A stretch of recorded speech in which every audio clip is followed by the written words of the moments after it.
세례 요한 하면 우리 모두 잘 압니다. 제일 먼저 머리에 떠오르는 것은 헤로디아의 딸 철없는 10대 어린 딸의 손에 들린 소반의 그 머리가 덩그러니 얹혀서 거기에 모인 수많은 사람들의 구경거리가 되었던 비극적인 선지자의 모습을 우리는 그려볼 수 있습니다. 이것이 너무나 자극적이고 또 충격적인 사건이기에 어떤 작자는 살로메라고 하는 그 이름을 가지고 하나의 희극을 쓴 것도 제가 읽어보았습니다. 예수님은 세례 요한을 여자가 낳은 자 중에서 가장 큰 자라고 극찬을 하셨지만 예수님이 등장하심과 동시에 그동안 누렸던 인기를 예수님에게 송두리째 다 빼앗기고 30대 젊은 나이로 감옥에 갇혀 외로이 죽어가던 비극적인 선지자, 그가 바로 세례 요한이었습니다.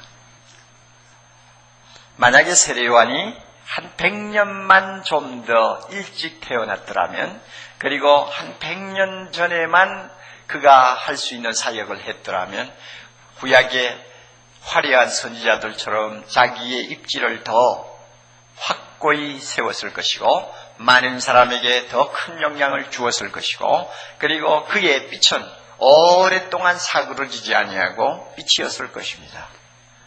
그러나 세례 요한이 등장한 시기는 하나님의 아들 예수 그리스도가 태어나시는 바로 직전이었습니다.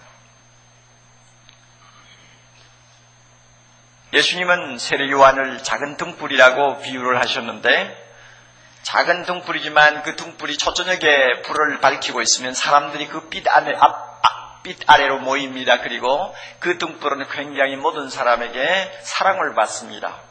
밤중에 그 등불이 환하게 밝혀져 있으면 모든 사람이 오랜 시간 동안 그 등불 아래서 참 자기의 할 일을 다 할 수 있을 것입니다. 그 등불의 영광은 좀 시간이 오래 갈 것입니다. 그러나 방금 이제 찬란한 태양이 떠오르려고 하는 바로 직전에 어떤 등불이 하나 있었다면 그 등불의 운명은 매우 짧을 것이요 초라해질 수밖에 없습니다. 왜냐하면 태양이 떠오르면 등불이라는 것이 무슨 의미가 있습니까?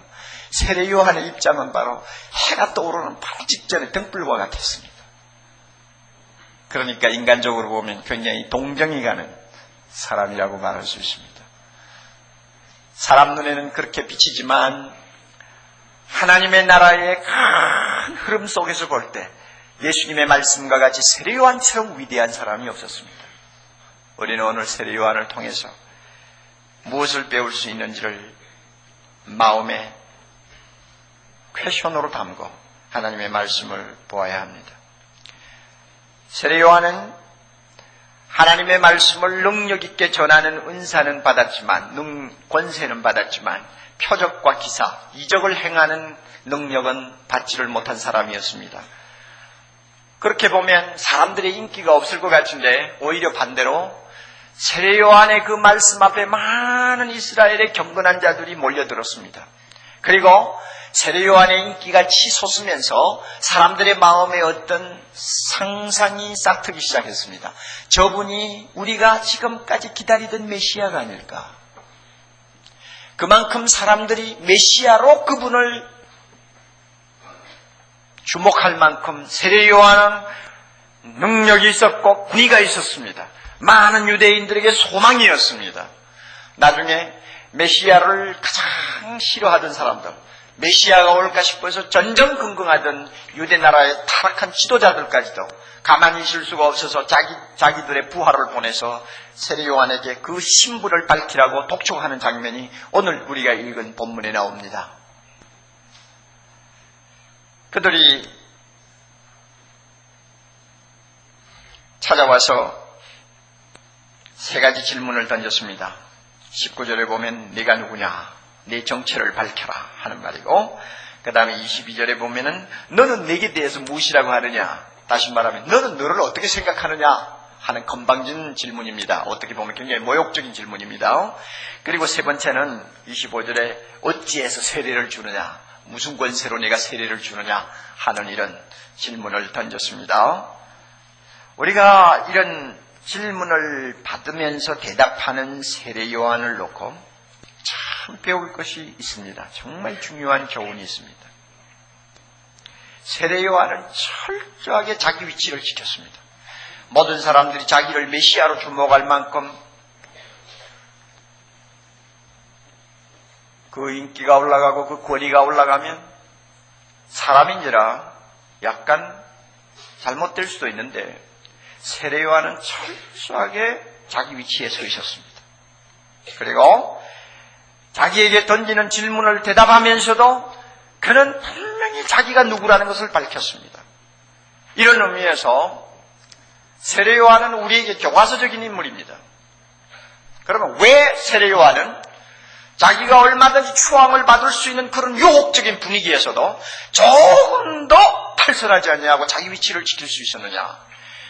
어쩌면 그렇게 자기의 본연의 자세에서 조금 더 이탈을 하지 아니할 수 있었느냐? 그 이유 하나밖에 없습니다. 그 이유는 뭐냐? 세례 요한은 예수 그리스도에게서 하나님의 영광을 보았기 때문입니다. 32절 요한이 또 증거하여 가로되 내가 봄에 예수 그리스도를 보았을 때 내가 봄에 성령이 비둘기같이 하늘로서 내려와서 예수님 위에 머물렀더라. 나도 그를 알지 못했다.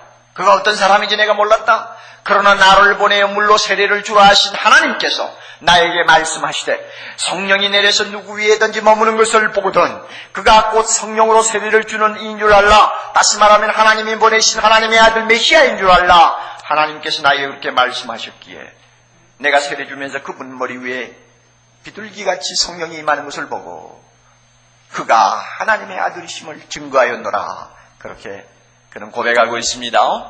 세례 요한은 하나님의 영광을 본 사람입니다. 예수 그리스도가 하나님인 것을 본 사람입니다. 그러므로 그가 예수님에게서 하나님이신 것을 발견했을 때 그 다음에 그는 어떻게 말을 해야 되며 어떻게 처신해야 되며 어떻게 행동해야 할 것인가를 분명하게 알았습니다. 여러분, 저와 여러분이 정말 하나님의 영광을 본 사람이냐 보고 있는 사람이냐 하는 것을 한번 확증하고 싶으면 세례 요한하고 우리 자신하고 비교를 해야 합니다. 그분은 거울이에요. 내가 세례 요한과 닮은 점이 참 많으면 나도 예수님이 하나님이신 것을 본 사람이요 보고 있는 사람입니다. 그러나 세례 요한하고 내하고 거리가 너무 크다, 너무 거리가 멀다, 갭이 너무 크다 하고 느껴지면 입으로는 내가 예수님을 하나님의 아들이라고 고백하고 있지만은 그의 영광을 정말 보고 있느냐 하는 점에 대해서는 우리가 의심을 해야 될 상황입니다. 한번 여러분을 비교해 보세요. 세례 요한하고 나 자신하고 비교하라고. 이제 제가 하나하나 풀어가겠습니다. 말씀을 들으면서 자신과 세례 요한을 비교해 보시라고요. 그래서 닮은 점이 있으면 세례 요한과 매우 가깝고 닮았다고 생각하면 할렐루야, 나는 주님의 영광을 본 사람이라고 자부해도 좋습니다. 그러나 불행하게도 만약 그런 확신이 서지 아니하면 여러분 땅을 치고 주님 앞에 기도해야 합니다. 주여, 내 눈을 열어 주의 영광을 보게 하옵소서. 아멘. 별관에서 비디오로 예배 보시는 분들도 잘 들으세요. 이제 우리 자신을 한번 테스트할 수 있습니다. 우선 첫째로 세례 요한에게서 우리가 무엇을 배울 수 있느냐 하면은 세례 요한은 하나님의 영광을 본 다음부터 예수님이 얼마나 크신 분인가를 그냥 정신없이 증거하는 사람으로 바뀌어버렸습니다. 예수님이 얼마나 크신 분이냐. 그 말은 무슨 뜻인가 하면 나는 얼마나 작은 사람이냐 하는 말과 같습니다. 예수님이 크다는 것을 자꾸 강조하면서 이야기하면 할수록 세례 요한은 자기 자신의 모습이 점점 쭈그러드는 것을 보았습니다. 만약에 우리도 예수 그리스도가 얼마나 크신 분인가를 내 입으로 말하고 내 생활에서 보여주고 어디를 가나 예수님이 크심을, 예수님이 얼마나 크고 방대하신 분인가를, 높은 분인가를 우리가 모든 사람에게 알려주는 일에 내 마음이 가 있다면 우리는 분명히 주님의 영광을 본 사람이라고 확신해도 조금도 달라진 것이 없습니다. 다른 잘못된 것이 없습니다. 사람들이 와서 내가 누구냐 하고 세례 요한에게 질문을 던졌을 때 그 질문은 좀 더 구체적으로 들어갔습니다. 내가 그리스도가 아니냐 하고 물었죠. 하나님의 아들이 아니냐 하고 20절에 물으니까 요한은 드러내놓고 하는 말이 드러내놓고 절대 어물쩌물하고 대답하지 않냐며 모호하게 대답하지 않았단 말입니다. 선명하게 한마디로 잘라서 대답했다는 말입니다. 나는 아니라. 이때 나는 아니라, 나는 그리스도가 아니라 할 때 나는 강조형입니다. 헬라어 원문에 나는 하고 강조하는 말입니다. 아니라고 대답했습니다. 그러니까 그 사람들이 다시 재차 질문합니다. 그러면 너는 그 선지자냐? 그래서 그 선지자 하면 유대나라 사람들이 다 알고 있는 말입니다. 하나님께서 신명기 18장 15절에 모세에게 이런 말씀을 하셨어요. 장차 너와 같은 선지자 하나를 내가 일으키겠다 이랬는데 그 모세와 같은 선지자 한 분이 이 세상에 출현할 텐데 그분이야말로 하나님의 아들이라고 다 기대하고 있었습니다. 그러니까 그 선지자 하면은 이건 누군가 이스라엘 사람들은 다 알았어요. 재차 물었습니다. 내가 그리스도가 아니냐 하고 물었을 때 아니라고 그러니까 또 한 번 반복하는 것입니다. 그러면 너는 그 선지자가 아니냐? 그럴 때 세례 요한 다시 분명하게 나는 아니라고 대답했습니다. 그 다음에 또 물었습니다. 그럼 너 엘리야가 아니냐? 물었습니다. 그랬더니 또 아니라고 대답했습니다. 왜 그들이 엘리야가 아니냐고 물었는가 하면은 그것은 성경적인 근거를 갖고 있는 질문입니다. 말라기 4장 5절에 보면 하나님께서 자기 아들 예수 그리스도를 세상에 보내실 때는 그가 세상에 임하시기 전에 반드시 선지자 엘리야를 보내겠다고 약속했습니다. 그러니까 예수님이 오시려면 반드시 선지자가 그 앞에 오게 되어 있었습니다. 만약에 그 말씀대로 선지자 엘리야가 오지 않냐면 성경 말씀이 거짓말로 판명이 나버려요. 따라서 이스라엘 사람들은 메시아를 기다림과 동시에 그 메시아 바로 앞에 선지자 엘리야가 오기를 간절히 사모하고 있었습니다. 그런데 세례 요한이 자기가 그리스도가 아니라고 그러니까, 메시아가 아니라고 그러니까 그럼 이분이 엘리야인가 보다 하고 질문을 한 것입니다. 그런데 엘리야가 아니라고 대답했습니다. 사실은 세례 요한이 거짓말을 한 것이죠. 고의적인 거짓말일까? 아니면 선의의 거짓말일까? 아니면은 다른 의미를 갖고 있는지 우리는 말씀을 보면서 약간 갸우뚱하게 됩니다. 왜 그런가 하면은 사람들이 세례 요한을 엘리야가 아닐까 하고 의심할 때 예수님이 분명히 대답을 이렇게 하셨습니다. 마태복음 11장 14절 오리라 한 엘리야가 바로 이 사람 세례 요한이니라. 주님께서 딱 확실하게 말씀을 해주셨거든요. 그러니까 세례 요한은 엘리야입니다. 그럼에도 불구하고 왜 자기는 아니라고 대답했을까? 우리는 이런 생각도 하고 저런 생각도 해봅니다. 학자들이 여러 가지 견해를 이야기합니다. 어떤 학자는 이런 말을 합니다. 세례 요한은 자기가 엘리야처럼 그렇게 대단한 인물로 스스로 생각하지 않고 있었기 때문에 그런 질문이 나왔을 때 아니라고 대답했다. 어떤 분은 그렇게 추측을 합니다. 또 어떤 분은 이런 말도 합니다. 이스라엘 백성들이 기다리는 엘리야는 환상적인 선지자였습니다. 여러분 구약에서 죽지 않고 승천한 사람이 누구입니까? 에녹하고 엘리야죠. 그러므로 엘리야는 죽음을 보지 않냐고 하나님 나라에 올라간 사람이니까 그 사람이 세상에 올 때도 틀림없이 하늘에서 재림하듯이 임할 것이고 찬란하게 올 것이다. 그리고 그가 오면 메시아를 맞이할 백성들을 준비할 것이고 또 메시아가 오시면은 메시아 위에 기름을 부을 분이 바로 엘리야일 것이다. 그렇게 상상하고 있었습니다.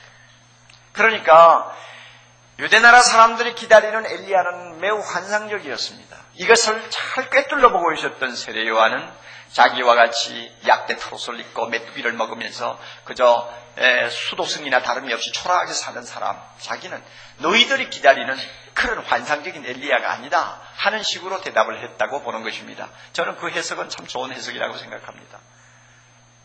하나님의 종이 함부로 거짓말을 할 리는 없지 않습니까?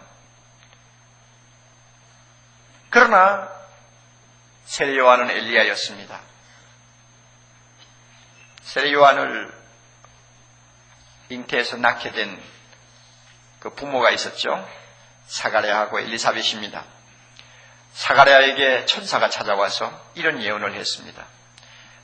너에게서 날 그 아이는, 세례 요한은 엘리야의 심령과 능력을 가지고, 엘리야 선지자의 심령과 능력을 가지고 주 앞에 앞서가서 주를 위하여 세운 백성을 예비하리라. 누가복음 1장 17절 분명히 예언했습니다. 그러므로 세례 요한을 엘리야라고 보는 이유가 있습니다. 엘리야 선지자가 가졌던 그 뜨거운 심정, 엘리야 선지자가 행사했던 그 막강한 하나님의 능력을 세례 요한도 가질 것이다 하는 것을 말한 것입니다. 이런 의미에서 그는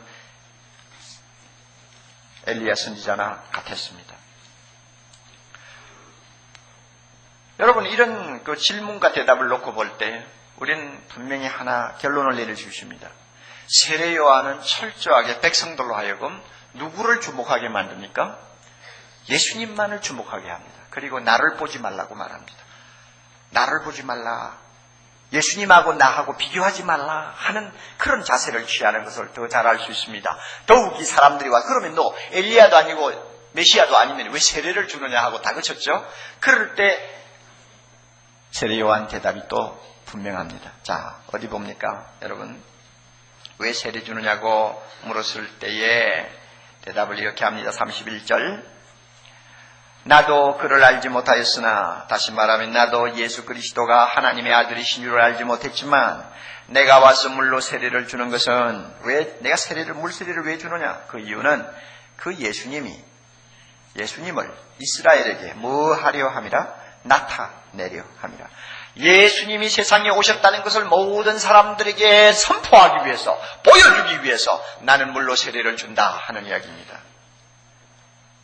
그러니까 여러분, 세례를 왜 주느냐 하는 질문에도 세례 요한은 철저하게 사람들로 하여금 예수님을 보게 만들었습니다.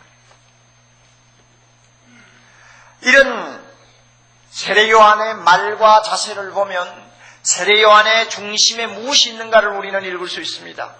그는 오직 크신 하나님 되신 예수님만을 모든 사람들에게 보여주기를 원했고 알려주기를 원했습니다. 그리고 자기는 어떻게 하든지 작아지기를 원했습니다. 자기는 사람들 앞에 아무것도 아닌 존재로 비치기를 원했습니다. 더욱이 그가 자기를 놓고 한 말을 보면 더 이것은 실감할 수가 있습니다. 15절에 그는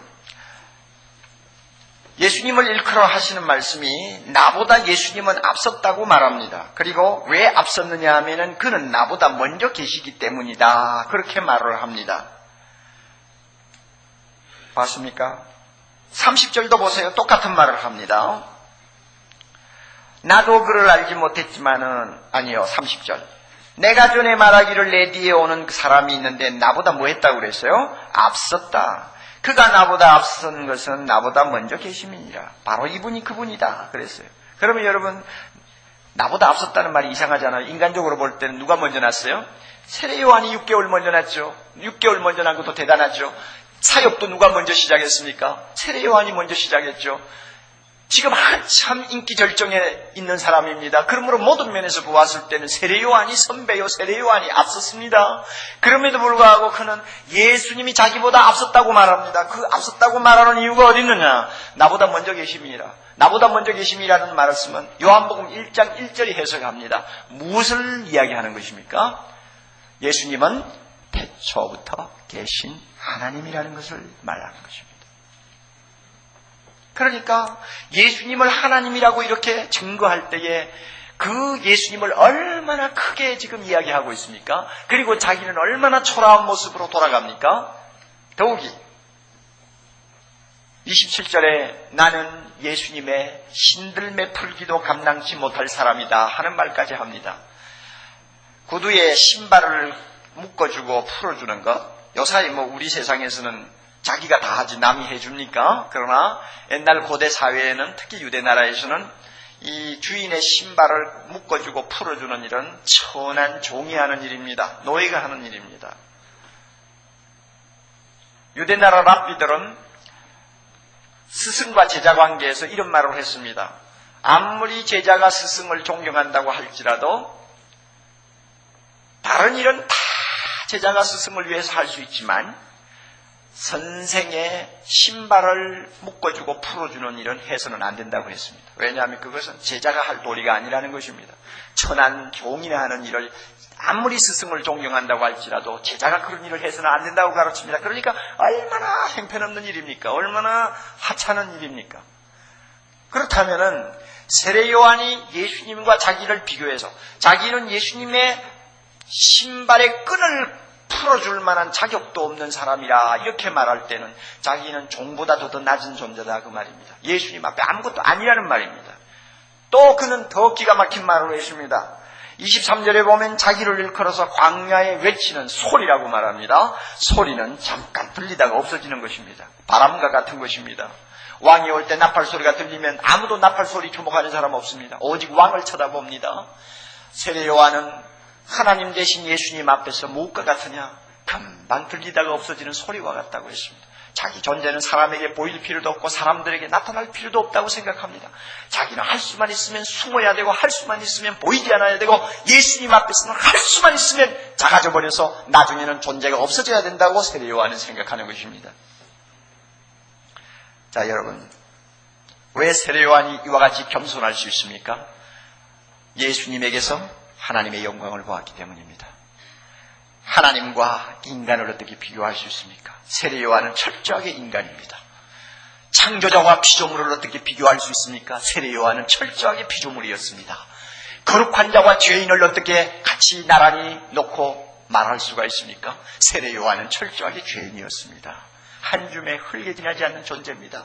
그러므로 그가 자기와 나이가 똑같은 청년 예수를 아무것도 모르고 보았을 때는 막연히 같은 입장이라고 생각했지만 그에게서 하나님의 아들 되는 영광을 보자마자 그는 무릎을 꿇었고 그는 완전히 아무것도 아닌 존재로 돌아간 것입니다. 그는 그렇게 해서 겸손해졌습니다. 그리고 주님을 위해서는 생명을 걸고 마지막까지 충성하는 사람이 되었습니다. 주님을 위해서라면 내 머리가 소반에 담기는 모욕과 수치를 당할지라도 그는 조금도 부끄러워하지 아니하고 자기 생명을 주를 위해 바쳤습니다. 왜? 예수님에게서 하나님의 영광을 보았고 자기는 그 영광 앞에 한 줌에 흘게 지나지 아니하는 죄인이라는 것을 알았기 때문에 그는 서슴없이 그렇게 할 수 있었습니다. 사랑하는 형제자매 여러분, 자 이제 중요한 질문입니다. 여러분은 세례 요한처럼 예수님에게서 하나님의 영광을 봅니까? 보았습니까? 보았다면 우리도 세례 요한처럼 작아질 것입니다. 작아지려고 할 것입니다. 예수님만 크신 분이 되기를 원할 것입니다. 나를 통해서 예수님이 크심을 모든 사람이 보도록 하려고 할 것입니다. 그리고 나는 겸손해질 것입니다. 그리고 나는 죽도록 충성하려는 사람이 될 것입니다. 깡패의 세계에도 제가 들으니까 자기보다 주먹이 센 사람을 만나면 형님하고 무릎을 꿇는다고 합니다. 그리고 평생 동안 그 형님한테 생명을 걸고 충성한다고 들었습니다. 우리가 과연 예수님이 하나님의 아들이심을 보았다면 그 거룩하시고 크신 하나님 앞에 나는 작아져야 되고 무릎을 꿇어야 되고 평생 충성하는 사람이 되어야 됩니다.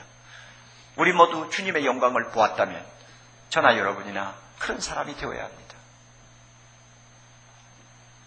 언더우드 박사는 위대한 인물입니다. 만약에 언더우드 박사가 1885년 4월 7일 날 우리 한국에 발을 들여놓지 않았더라면 오늘 우리 모두가 이와 같이 풍성한 하나님의 은혜를 맛보는 영광을 누리지 못했을 것입니다. 그는 20대 젊은 나이로 전혀 개화되지 아니하는 우리나라에 발을 들여놓았습니다. 그 당시에는 한미 수호 조약이 조인이 되었고 김옥균 씨가 일으켰던 갑신정변이 실패로 끝나면서 이 나라의 운명은 일본 앞에서 풍전등화와 같이 참 몹시 위험했던 때입니다. 그럴 때 언더우드는 한국에 발을 들여놓았습니다. 그는 열심히 한국말을 공부했습니다. 그리고 공부를 하고 어느 정도 의사소통이 가능해지자 한국 사람처럼 입고 한국 사람처럼 먹고 마시면서 벽촌 이곳저곳을 다니며 복음을 전했습니다. 나귀를 타고 다니기도 하고 걸어 다니기도 하면서 그 냄새나는 된장찌개, 냄새나는 김치를 먹어가면서 한국 사람과 함께 자고 함께 다니면서 복음을 전했다고 합니다. 얼마나 어려운 일입니까? 요사이같이 문명이 개화된 시대에도 흉동을 가서 양고기를 먹으라면 얼른 먹을 수가 없어서 한참 주저주저 해야 되고, 멕시코 같은 데 가면은 멕시코 음식 큰 매운 거 못 먹어가지고 한참 쩔쩔 매는 세상인데, 여러분 지금부터 100년이 넘는 100년이 더 되는 그 미개한 때에 와서 큰 냄새나는 한국 오두막에서 그 같이 음식 먹고 잔다는 거, 그야말로 순교의 정신이 없으면 못하는 것입니다. 언더우드가 그렇게 어려움을 극복하면서 복음을 전했습니다. 어느 날 어떤 시골의 주막에 가서 저녁을 한참 먹고 있습니다. 하도 이상한 양놈이 와서 저녁을 먹으니까 얼마나 구경거립니까? 사람들이 막 모여들었나 봐요. 저녁을 먹고 있는 모습을 보자 버릇없는 한 청년이 대뜸 옆에 있는 사람 보고 이런 말을 했습니다. 그것이 밥을 다 먹을 줄 아네? 예. 그러니까 그 말을 들은 언더우드 박사가 밥을 먹다가 웃으면서 국도 먹을 줄 압니다. 그랬답니다. 그러니까 또 이 청년이 하는 말이 그것 봐라, 그게 말도 할 줄 아네? 이런. 그러니까 언더우드 박사가 또 대답하기를, 글도 쓸 줄 압니다. 여러분, 그 당시에 그것 하면 누구를 지칭하는지 잘 알지 않습니까? 얼마나 모욕적인 말입니까? 짐승이나 보고 그것이라고 그러고 쌍놈이나 보고 그것이라고 그러지. 누가 그것 함부로 합니까? 그런데 그것이라는 말이 주는 큰 모욕감을 참 기쁨으로 받아들이면서 그들과 함께 동고동락을 하려고 했던 언더우드의 그 심정은 바로 세례 요한의 심정이었습니다. 자기가 낮아지면 낮아질수록 주님은 높아지게 돼 있고, 자기가 작아지면 작아질수록 주님은 커지게 된다는 것을 그는 알았습니다. 그래서 모든 사람이 그 크신 예수님만을 바라보게 만드는 것입니다. 언더우드 박사의 그 겸손한 모습에 감동을 받은 그 청년이 나중에 예수를 믿었다고 하는 유명한 일화가 있습니다. 왜 언더우드가 그와 같이 겸손해질 수 있었으며 작아질 수 있었을까요? 그는 예수님이 하나님의 아들이심을 보았기 때문입니다. 할렐루야. 여러분, 오늘 우리를 좀 살펴봅시다. 이상하게 교회를 다니고 있지만 목사도 그렇고 장로도 그렇고 이상하게 예수를 오래 믿은 사람들 보면 너무 자기가 커져 있어요. 우리 모두가 너무 교만해요. 내가 너무 커서 예수님을 가려버렸습니다. 예수님이 너무 작게 보입니다. 나를 대하는 세상 사람들이 크신 예수님을 볼 수가 없을 만큼 나 자신이 예수님 앞을 가리고 있습니다. 너무 우리는 큽니다. 너무나 우리는 커져버렸습니다.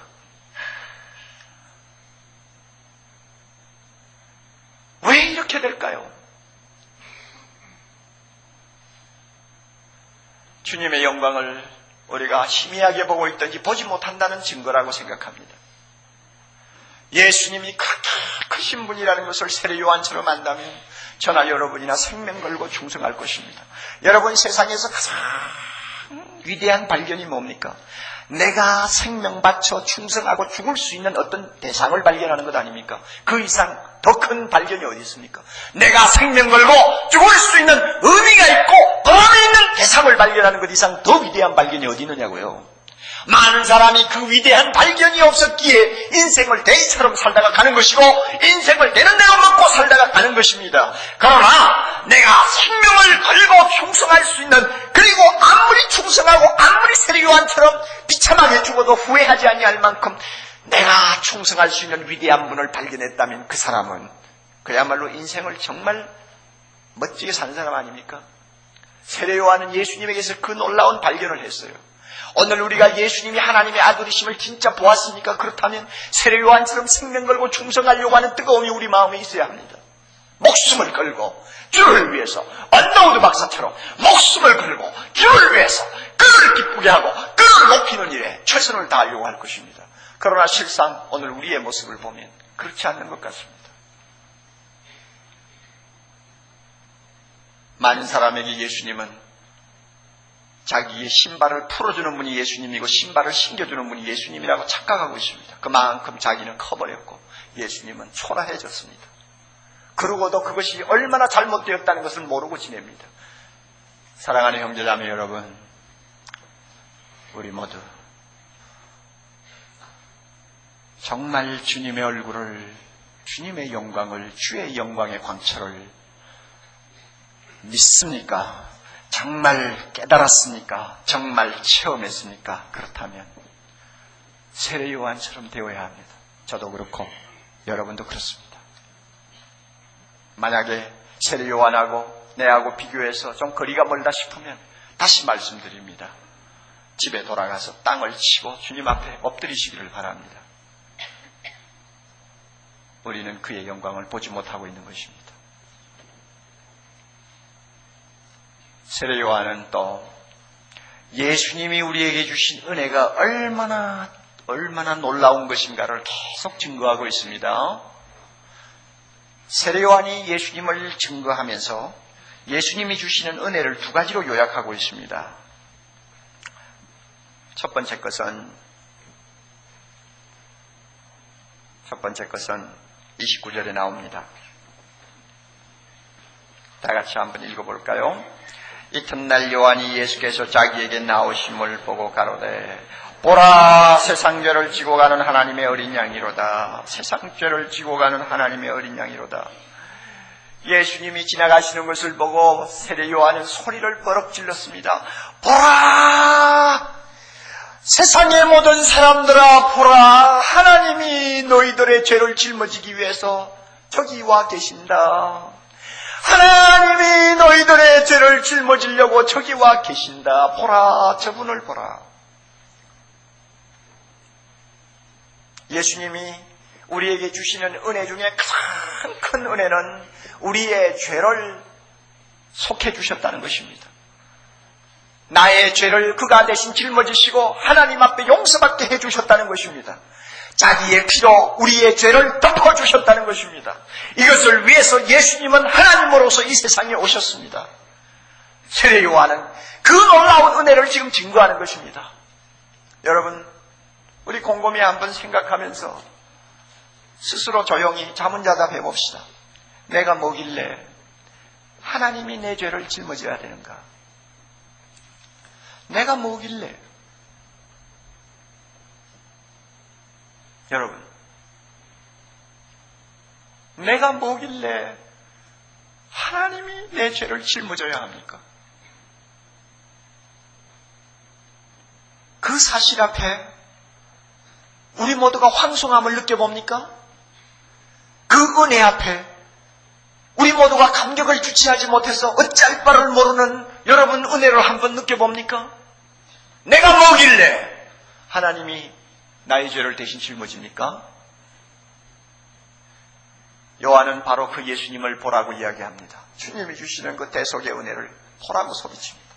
요한은 또한 예수님은 성령으로 세례를 주시는 분이라고 소개하고 증거합니다. 예수님이 우리에게 주시는 선물 중요한 은혜 중에 하나는 성령을 보내주신 것입니다. 그래서 그는 뭐라고 말합니까? 거기 33절에 그가 곧 성령으로 세례를 주는 이인 줄 알라 이렇게 말씀했죠. 다른 성경에 보면은 예수 그리스도는 우리에게 성령으로 세례를 주시는 분이라고 소개하고 있습니다.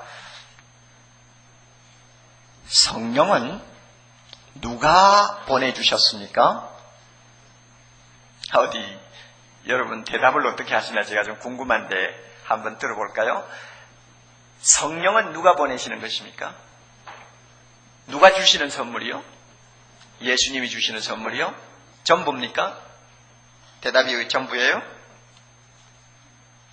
요한복음 14장 16절 보면은 성령은 하나님이 주시고 예수님이 보내시는 것입니다. 다시 한번 요한복음 14장 16절 내가 아버지께 구하겠으니 그가 또 다른 보혜사를 너희에게 주사 영원토록 너희와 함께 있게 하시리라 그랬습니다. 그러니까 성령은 누가 가서 하나님 아버지께 구하는 것입니까? 예수님이 구하고, 그래서 예수님의 요청을 듣고 누가 보내는 것입니까? 하나님이 보내주시는 것입니다. 이런 의미에서 성령은 하나님이 보내셨고 예수님이 보내셨다고 말합니다. 성부, 성자가 성령을 보내주셨다고 말씀합니다. 16장 7절에는 그러하나 내가 너희에게 실상을 말하노니 내가 떠나는 것이 너희에게 유익이라. 내가 떠나가지 아니하면 보혜사가 너희에게로 오시지 아니할 것이요 가면 내가 그를 너희에게로 보내리니. 여러분, 성령의 선물이 얼마나 대단한 것인가. 주님이 이렇게 말씀합니다. 내가 차라리 죽어서 너희들을 떠나는 것이 낫다. 내가 너희들과 함께 있는 것보다도 내가 없어지는 것이 훨씬 너희들에게 유익하다. 왜? 내가 만약 가지 않고 있으면, 내가 죽지 않고 있으면 성령이 너에게 오시지 않는다. 그러나 내가 죽어서 가면 내가 성령을 너에게 보낼 텐데, 성령이 오시면 내가 너희와 함께 있을 때보다는 훨씬 더 좋다. 그러므로 슬퍼하지 말라고 제자들을 위로하는 예수님의 말씀입니다. 얼마나 성령이 좋은 선물인지요. 그 성령을 주님께서 우리에게 주셨습니다. 주님이 성령으로 우리를 세례 베풀어 주셔서 성령 세례의 기름을 우리가 부음받도록 해주신 것입니다. 여러분, 성령 세례 하는 말을 혼돈하지 마시기를 바랍니다.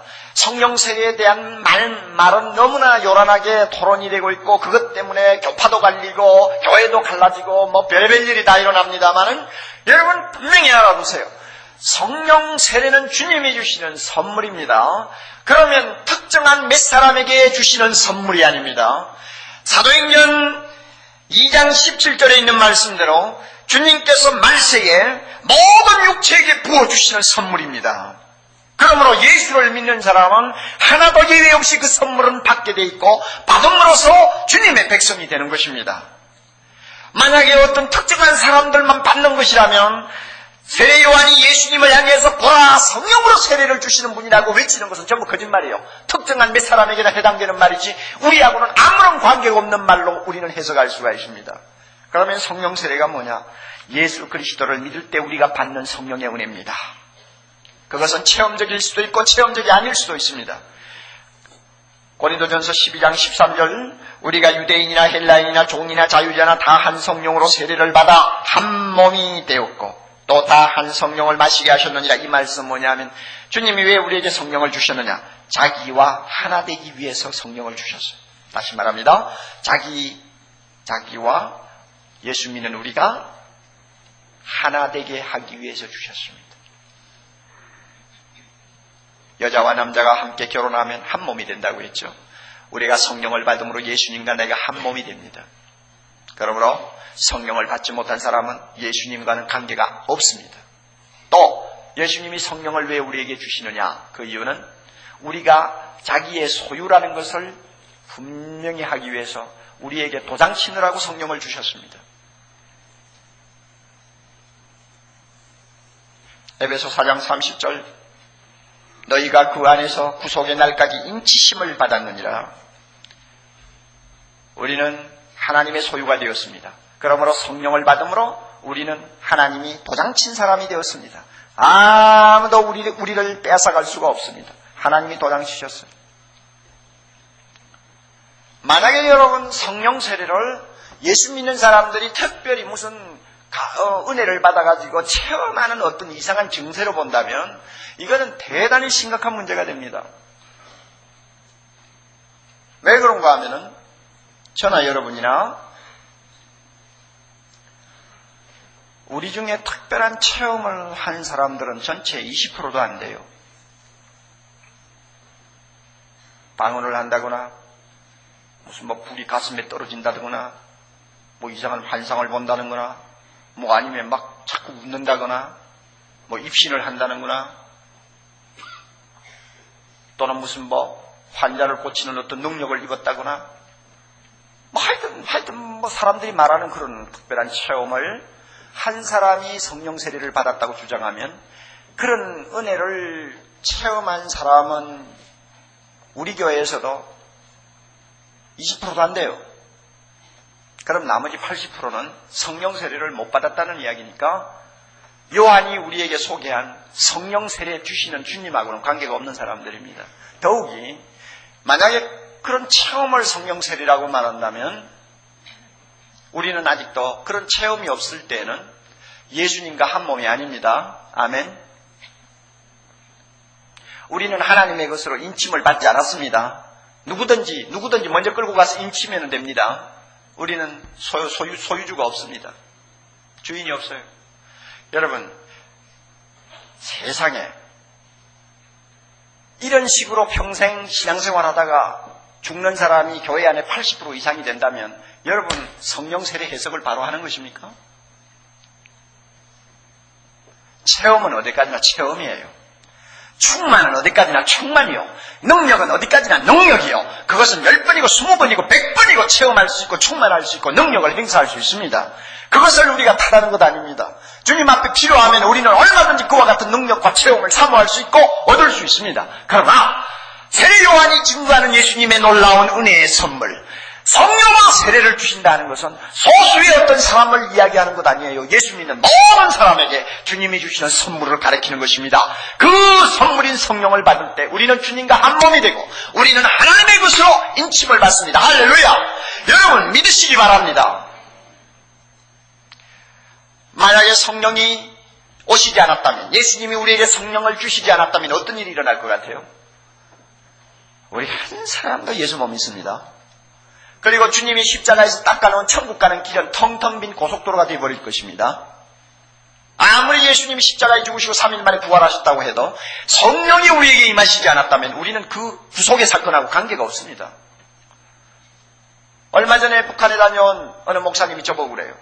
황해도인지 어딘지 가는데, 차로 타고 가는데, 고속도로라고 닦아놓은 도로를 따라가는데 30분을 가도 1시간을 가도 차 한 대 안 보이고 사람 하나 안 보이니까 하도 신기해가지고 내려가지고 카메라를 가지고 그 텅텅 빈 유명한 고속도로를 찍었대요.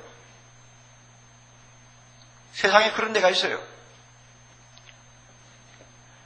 성령을 주님이 우리에게 주시지 않았다면 천국 가는 길은 텅텅 빈 고속도로가 되어버렸을 것입니다. 그러나 감사하게도 주님이 우리에게 성령을 보내주셨기에 우리는 그 성령의 감동을 받아 예수 그리스도를 영접하게 되었고 그분의 영광을 보는 축복을 누리게 되었습니다. 할렐루야. 그래서 우리는 주님의 자녀가 된 것입니다. 동시에 성령을 통해서 우리는 하나님의 소유가 되었습니다. 우리 눈에는 안 보입니다. 그러나 하나님이 보실 때 자기 소유가 다 무엇인지 알아요. 왜? 성령을 받은 사람은 전부 도장친 사람, 도장 받고 있는 황소랑 비슷하거든요. 목장에 가보세요. 도장이 어디 있어요? 뿔에도 있고 엉덩이에도 있고 다 있잖아요. 그거만 절대 못 지우죠. 불도장 가지고 찍어놨으니까 너무너무 분명하지. 그거 보면 절대 남의 것을 훔쳐갈 수가 없어요. 성령은 우리에게 불로 도장을 쳐놨습니다. 하나님의 것이다. 딱 구별해냈습니다. 그러니까 마귀가 우리를 끌고 가지 못해요. 여러분, 가룟 유다는 한번 잘못된 생각을 먹자 말자 마귀에게 끌려가서 재물이 되어버렸습니다. 다시는 돌아오지 못했습니다. 왜? 거기엔 도장이 없었어요. 하나님의 소유가 아니기 때문에 마귀가 제 마음대로 가지고 가서 자기 것 만들어버렸습니다. 그러나 베드로는 주님 앞에 똑같이 잘못한 짓을 했지만은 그는 마귀에게 끌려가서 재물이 되지 않았습니다. 왜? 베드로는 하나님께서 성령으로 도장을 친 사람입니다. 목 끌고 가요. 마귀는 양심이 있어요. 그래도 남의 젖은 안 가지고 가요. 우리가 세상을 살다 보면은 마음으로 죄를 범하기도 하고 어떤 때는 참 본의 아니게 잘못될 수도 있지 않습니까? 그러면 당장 마귀가 와서 탁 낚아채고 가서 아예 다시는 예수 못 믿게 만들 것 같은데 그런 끔찍한 일이 안 일어나는 이유가 있어요. 내 자신이 더러움에도 불구하고 염치불구하고 주님을 찾아오는 그 모습 보면 과간이죠. 그런데 그렇게 되는 이유가 있어요. 누가 우리에게 계시고 성령이 우리에게 계셔서 마귀가 우리를 끌고 갈 수가 없어요. 유혹은 할 수 있고 괴롭게는 할 수 있지만 끌고 갈 수가 없어요. 왜? 성령을 주님이 주셔서 우리에게 인을 쳐주셨기 때문입니다. 세례 요한은 이와 같이 예수 그리스도가 우리에게 주시는 은혜, 놀라운 구속의 은혜, 성령의 세례를 주시는 은혜를 주시는 분으로 그는 증거하고 계십니다. 그러므로 이와 같은 큰 은혜를 주님으로부터 받은 사람, 또 예수님에게 이 은혜가 은혜 위에 은혜로 넘치는 것을 늘 체험하고 사는 사람에게는요, 다른 것이 눈에 안 보이죠. 세례 요한 눈에 세상의 명예, 자기 자신의 어떤 부귀, 권세 하나도 눈에 안 들어왔습니다. 오직 예수 그리스도만 보였고 예수 그리스도의 놀라운 은혜로 그 마음은 충만했습니다. 이게 세례 요한이었어요. 자, 그렇다면 오늘 저나 여러분이나 과연 예수님의 영광을 보고 있습니까? 보고 있다면 세례 요한하고 닮은 점이 있을 것입니다. 나를 구속해 주신 주님 때문에 내 마음은 기쁘고 만족하고, 나에게 성령 주신 예수님 때문에 그 성령 안에서 기뻐하고 감사하는 하나님의 자녀로서 살려고 할 것입니다. 그리고 나를 통해서 모든 사람들이 이 예수님이 주시는 은혜를 사모하도록 우리는 그들에게 이야기할 것이요, 그들에게 예수님의 주시는 선물의 아름다움을 보여주려고 할 것입니다. 우리는 분명히 그렇게 될 것입니다. 그럼에도 불구하고 예수 믿는 많은 사람들이 좀 그렇게 안 된 것 같아요. 왜 돈이 자꾸 눈에 들어옵니까? 주님의 영광을 보지 못하였기 때문에 그렇습니다. 왜 세상에 모든 갖가지 더러운 잡된 것들이 내 마음을 흐리게 만듭니까? 구속의 은혜와 성령을 주시는 주님을 아직도 보지 못하기 때문에 세상에 헛되고 잡된 것들이 내 마음을 유혹하는 것입니다. 아, 오늘 큰일 났어요, 여러분. 우리 한국교회 큰일 났어요. 정말 큰일 났습니다. 저는 목사로서 정말 위기를 느낍니다. 우리의 가장 큰 병은 위기의식이 없다는 것입니다. 요즘에는 세상이 바뀌어서 선거운동하면서 돈 쓴 사람은 다 쇠고랑 차고 들어갑니다. 그럼에도 불구하고 여러분, 이번 주부터 우리 장로교 여러 교단에서 총회가 시작됩니다. 총회장 해먹겠다고 후보로 나온 사람이 돈을 얼마나 쓰고 있는지 지금 소문들을 들으면 기절할 정도입니다. 여러분 한번 상상을 해보세요. 돈 봉투를 주는 목사나 돈 봉투를 받아서 포켓에 넣고 있는 목사나 장로나, 여러분 한번 상상을 해보세요. 왜 하나님의 복음을 전한다는 거룩한 성직자들이 돈의 유혹에서 이기지를 못합니까? 주님의 영광이 눈에 안 들어오는 것입니다. 옛날에는 들어왔는지 모르지만 지금은 주님의 영광이 다 흐려졌어요. 흐려지니까 눈앞에 자꾸 세상 것이 나타나는 것이죠. 명예요, 명예요, 물질요, 세상에서 어떻게 하든지 쾌락을 누리면서 살고 싶어하는 이런 야욕들이 그냥 가슴을 채우는 것입니다. 이게 남의 말입니까, 여러분? 옥 목사도 목사라고 하면 다 똑같은 한 통 속의 사람들 아니요. 오늘 한국 교회가 이렇게 되어가고 있습니다. 지도자들이 이 모양이니 교인들 말에서 무엇합니까, 여러분? 우리 다시 한번 돌아보자고요. 우리 정말 돌아보자고요. 예수님이 주시는 구속의 은혜 정말 감격합니까? 그렇다면 그 구속의 은혜만 가지고 우리는 세상을 살 수 있습니다. 아멘. 예수님이 주시는 성령의 은혜가 정말로 위대합니까? 너무나 놀라운 선물인 것을 압니까? 그렇다면 그 성령의 은혜 안에서 우리는 세상에 다른 것 갖지 못하도 얼마든지 만족하며 얼마든지 찬송하며 주님을 높이면서 살 수 있다고 하는 자부심을 우리는 가질 수가 있습니다. 그러나 우리 예수 믿고도 그게 안 됩니까? 사랑하는 형제 자매 여러분, 오늘 한국교회의 영광의 빛이 자꾸 흐려갑니다. 점점 이 한국교회가 지금 빛을 잃어갑니다. 그 이유는 간단합니다. 주님의 영광 안에서 기뻐하고 찬양해야 될 교회와 지도자와 성도들이요, 주님의 영광은 모르고 세상 영광 밑에서 춤을 추고 있으니까 교회의 생명이 자꾸 떠나는 것입니다. 오늘 하나님께서 탄식하고 계시는 것을 우리는 들어야 합니다. 다시 세례 요한처럼 주의 영광을 봅시다. 그분은 얼마나 크신가를 봅시다. 그분이 얼마나 크신가를 보면서 나는 작아집시다. 다른 사람들이 나를 볼 때 오직 크신 주님만 바라보도록 만듭시다. 우리 예수님이 세상에 오셔서 주신 구속의 은혜와 성령의 선물 가지고 그것만 있으면 내가 돈을 벌지 못해도 행복하고, 그것만 있으면 내가 명예가 없어도 행복하고, 그것만 있으면 내가 세상 사람들에게 세례 요한처럼 천덕꾸러기가 구르기가 되어도 기뻐할 수 있는 사람이 됩시다. 그렇다면 세상 사람들이 우리를 보고 예수가 그렇게 중요하고 주님이 주시는 선물이 그처럼 귀하구나 하는 것을 그들이 알 것입니다. 그리고 우리를 향해서 예수님에 대해서 알려달라고 요청을 할 것입니다. 우리를 보고 매력을 느낄 것입니다. 오 주님, 이 시간 우리 모두에게 이와 같은 주의 영광 보여주기를 원합니다. 우리 모두 마음으로 기도합시다. 여러분, 한국교회의 주의 영광의 빛이 흐려지고 있습니다. 사람의 영광이 교회마다 너무너무 찬란합니다. 돈만 입은 사람의 영광이 찬란합니다. 큰 교회를 가는 목사의 영광이 너무너무 교회를 덮고 있습니다. 많은 사람들이 주님을 보지 못합니다. 오직 어떤 목사, 어떤 성공한 사람, 어떤 돈 번 사람, 어떤 잘난 사람, 다 그런 사람들만, 그 사람들의 영광에 모든 사람들의 눈이 전부 가려져 있습니다.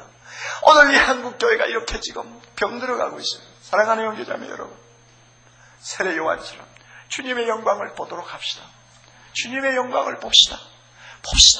보고 우리를 작아집시다. 겸손합시다.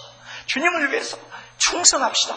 그리고 주님이 주시는 선물로 만족합시다. 그리고 이 세상의 영광 거들떠 보지 아니하는 배짱을 좀 가지고 우리가 좀 세상을 살아봅시다. 그러면 우리를 통해서 이 세상은 주의 영광으로 밝아질 것입니다. 다 같이 기도합시다.